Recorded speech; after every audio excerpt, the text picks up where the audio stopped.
America को एक और झटका, इत्तेहादी नाराज जापान ने अमरीकी पाबंदियां तोड़ दी। जापान अब खुद अपना असलहा फ़रोख्त करेगा। इस बारे में आमिर रज़ा से बात करते हैं।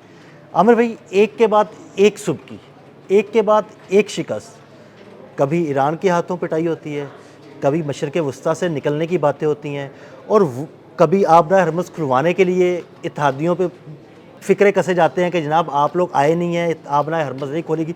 अब तो जापान भी जो है ना वो सीधा हो गया, उसने कहा जनाब कोई पाबंदियाँ हम नहीं मानते, हम अपना असलहा बनाएंगे और ख़ुद बेचेंगे। देखिए, पहली बात तो यह है कि अगर मेरे पास सरमाया हो तो मैं साइको के नाम से, जो मीरा ने फिल्म बनाई है ना, ये मैं बनाता डोनाल्ड ट्रंप के ऊपर। देखिए, साइको केस मुझे लगता है कि ये वाकई में ही कोई जनूबी अफ्रीका का वज़ीर-ए-आज़म ये गया तो उसकी बेइज्जती हाँ की, जी, बिल्कुल। गेट से बाहर जाने को उसको कह दिया। जापान की वज़ीर-ए-आज़म सना ताकाची गई वहाँ पर, वहाँ बड़ी बदतहज़ीबी की। और इसने वहाँ उसको बिठाकर सामने मीडिया बुलाकर और कहा कि आपने जिस तरह से हम पर वो बमबारी की थी, पर्ल हार्बर वाली, उसको याद दिलाई। अब वो बेचारी सुन रही थी। ये उसका सुनना जो था, नज़र आ रहा था कि एक ख़ातून के अंदर के जो जज्बात हैं वो उसके चेहरे से अयां होते हैं। वो जज्बात आप वीडियो निकाल लें, वो तस्वीरें निकाल लें जो डोनाल्ड ट्रंप के साथ हैं, तो आपको समझ आ जाएगी कि अब क्या होने वाला है। और डोनाल्ड ट्रंप एक के बाद एक, एक के बाद एक, एक के बाद एक अपना इत्तेहादी खोते चले जा रहे हैं। ये देखें, ये अमेरिकन्स को समझना चाहिए, अमेरिकन्स कौम को समझना चाहिए कि उन्होंने जिस तरह का शख्स अपने ऊपर मुसल्लत किया है वो उनके लिए क्या। देखें, पहली बात तो ये है कि मैं ये समझता हूँ कि डोनाल्ड ट्रंप ज़रूर अमेरिका के लिए बहुत अच्छे जज्बात रखते होंगे, लेकिन वो दुनिया के लिए उस तरह के जज्बात नहीं रखते हैं। वो चाहते ये हैं कि सारी दुनिया पर अमेरिका का कब्ज़ा, ये हो नहीं सकता था। सारी दुनिया घुटने टेक दे, अमेरिका के सामने मिन्नतें तरले अब करे। मैं इतने दिनों से आपसे कह रहा था, इतने दिनों से ये बात हो रही थी कि चीन आपने हरमुज़ पे आ रहा है, हमने बात की, हाँ जी, चीन आ गया। ठीक है, बिल्कुल। चीन ने मुत्तहिदा अरब अमारात ने लगा दी धमकी पेट्रो युआन की।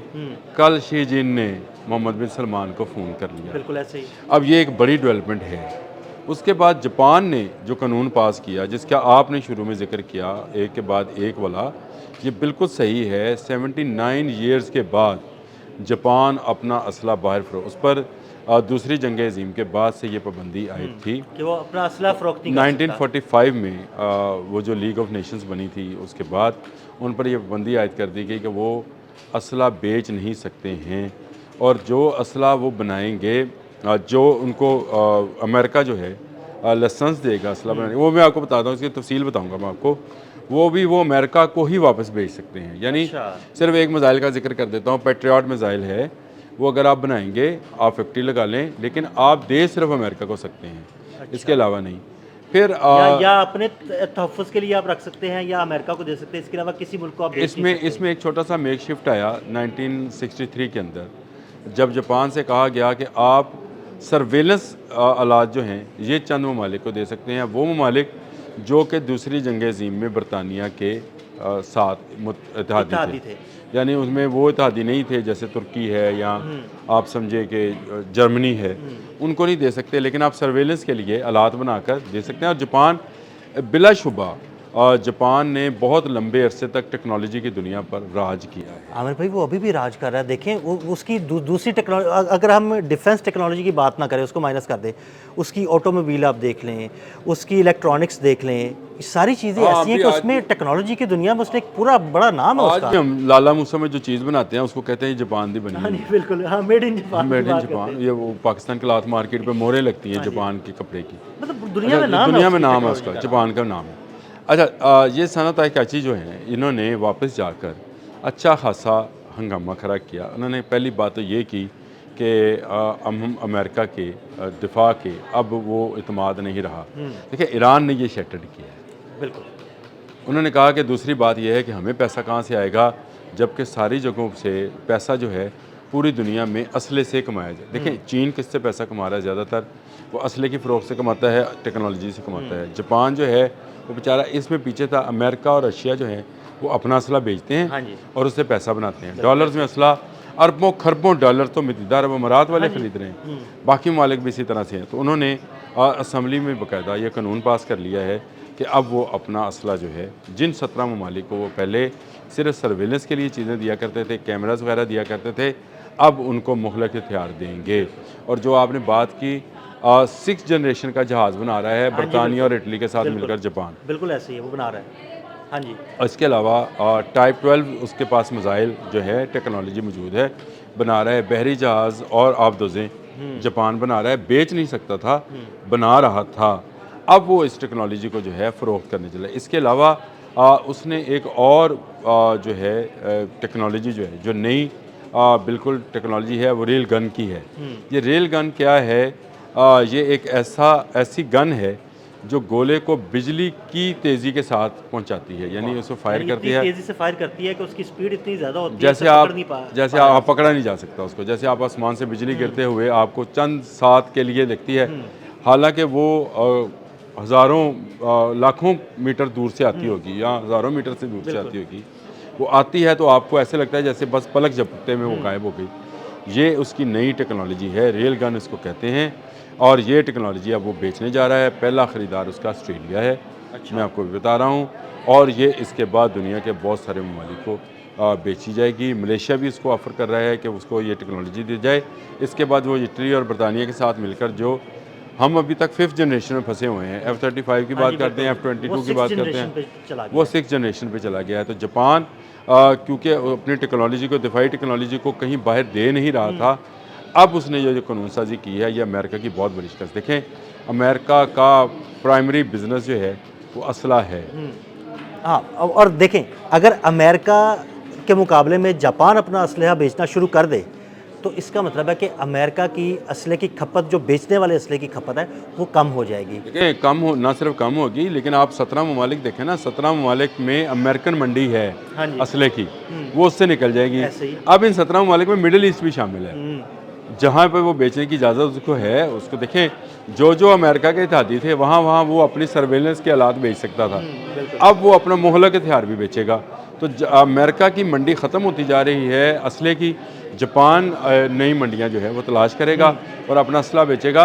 देखें, ये दुनिया ने सीख लिया है कि जो ताकतवर है लोग रिस्पेक्ट भी उसी की करते हैं। अब जापान जो है वो शुमाली कोरिया से डरे बैठा है, बार बार शुमाली कोरिया के मिसाइल फायर करता है, जानबूझकर जापान के इंडस्ट्रियल एरिया के करीब समंदर में अपनी दूध में गिराता है, अपनी दूध में ही है, लेकिन वो डर लगा रहता है। देखें, मिसाइल है, भटक भी सकता है। हाँ, अब ये डराने के लिए वो सिर्फ काम करता है, और वो जापान जो है वो सिर्फ अमेरिका का मुनून मिन्नत था कि वो उसका दफा करेगा, इससे वो बाहर निकल रहा है। तो आप अंदाज़ा करें, आज के दिन में 21 अप्रैल आज का दिन है, आज के दिन में 4 ख़बरें ऐसी हैं जो अमेरिका के लिए बुरी ख़बरें हैं।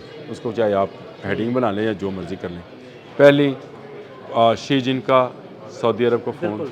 दूसरे, इस पे मैंने आपसे अलग से बात करनी है, बड़ी अहम खबर है। दूसरे, मुत्तहिदा अरब अमारात जो है उसने पेट्रो युआन की बात कर दी, और चीन को जो है वो अब कारोबार की वहाँ पे इजाज़त की बात कर दी। तीसरा, कनाडा वज़ीर आज़म ने कहा कि नो मोर अमेरिका, अब हम अमेरिका के साथ मज़ीद जो है उसको फ़ायदा नहीं पहुँचा सकते। जो ये टैरिफ किया है इसको हम इससे इनकार करते हैं, यानी बगावत की। और चौथी, जापान जो कि पुराना 79 ईयर्स ओल्ड, उसका अलाए इसी पर बम गिराए थे। अब आ जाएं, जो मेरा थ्योरी है कि तीसरी आलमी जंग एटम बम से आगाज़ होगा। दूसरी आलमी जंग में जापान पर 2 एटम बम गिराए गए थे, तो उसका एहतमाम हुआ था। तो क्या ये मेरी थ्योरी जो मैं बयान करता हूँ कि तीसरी आलमी जंग का आगाज़ होगा, ये दोबारा जापान से तो नहीं होगा? बगावत है। देखें, जापान ने खुली बगावत कर दी ना, कनाडा ने खुली बगावत कर दी, जापान ने खुली बगावत कर दी, मुत्तहिदा अरब अमारात ने इशारा दे दिया, और शी जिन ने दावत दे दी। इसलिए की है, उससे नज़र आ गया ना ये ईरान के साथ जंग में कि देखें, अमेरिका गल्फ का तहफ़्फ़ुज़ नहीं कर सका, वो मिडल ईस्ट हमारा भी तहफ़्फ़ुज़ नहीं कर ये किसी का भी नहीं कर सकेगा, ये अपना भी नहीं कर सकेगा, ये अपना जलालदार फोर्ट इब्राहिम लिंकन का तहफ़्फ़ुज़ नहीं कर सका, अपने 20 फौजी अड्डों का तहफ़्फ़ुज़ नहीं कर सका था। तहफ़्फ़ुज़ क्या करेगा? देखिए, ये बड़ी अजीब सी बात है कि इतना बड़ा मुल्क, इतनी सुपर पावर, इतना घमंड, इतना गुरूर, इतना गोला बरूद, इतनी बड़ी इकॉनमी होने के बावजूद वो आज के दिन तक 40 रोज़ा जंग के बाद भी ईरान को दबा नहीं सका। जब आप और मैं जिस लम्हे में बात कर रहे हैं उस वक्त तक ईरान को वो झुका नहीं सका। तो इसका मतलब ये है कि फिर उसका कोई भी मुल्क उसका सामना कर सकता है, और मैंने आपको एक दिन पहले अपने व्लॉग करते हुए मैंने कहा था कि अगर मोहल्ले के अगर किसी कमज़ोर शख्स से किसी बदमाश को एक दफ़ा चपेट पड़ जाए ना, बिल्कुल तो फिर उसकी बदमाशी रहती नहीं है। बिल्कुल ऐसे ही। वो जो मर्ज़ी हो, उसके बाद जितना मर्ज़ी असला हो, जितने मर्ज़ी लोग हों, फिर हर बंदा समझता है कि अगर उसने मार लिया तो मैं भी मार ही बिल्कुल लूँगा। ऐसे ही। यही जापान का डेटा। बहुत शुक्रिया आमिर भाई ने बड़ी तफसील के साथ इस सारे मामले पर रोशनी डाली। मज़ीद अपडेट्स के लिए हमें फॉलो करते रहें। अदील अहमद और आमिर रज़ा को इजाज़त दीजिएगा। अल्लाह हाफ़िज़।